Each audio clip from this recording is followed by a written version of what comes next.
Mahal kong bayang sinilangan, inabuso ng mga kanser sa lipunan.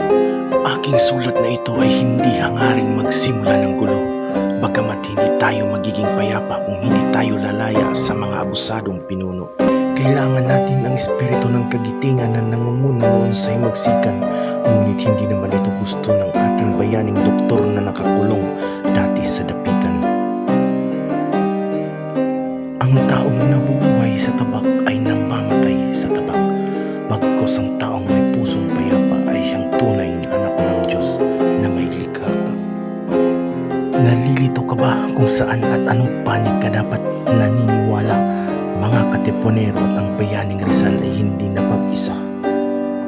Ngunit hindi mo sila kailangan pagdudahan at sa iyong sipan ay buwagin, sapagkat iisa ang kanilang hangarin at mithiin. Kanilang ipinaglaban ay ang kalayaan ng inang bayan, at ang akala natin ay ang kalaban ay banyaga na taga-ibang bayan. Pilipino ang siyang tunay na kalaban ng kapwa Pilipino. Tayo-tayo rin ang nagkakawatak-watak at nagkakagulo. Gahaman sa kapangyarihan, abusado sa posisyon, sinira ang inang bayan. Laganap ang kanser sa lipunan na siyang sakit noon pa man.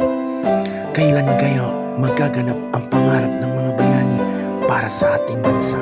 Oo, sabihin na natin na lumaya tayo sa pagkagapos at pagkaalipin ng banyaga. Ngunit ang mga lumaya sa pagkaalipin ng ibang bansa ay siya namang nang aalipin sa kanyang kapwa. Mas lumala at mas naging marami pa. Lumawak na ang kanser at ang nang aalipusta.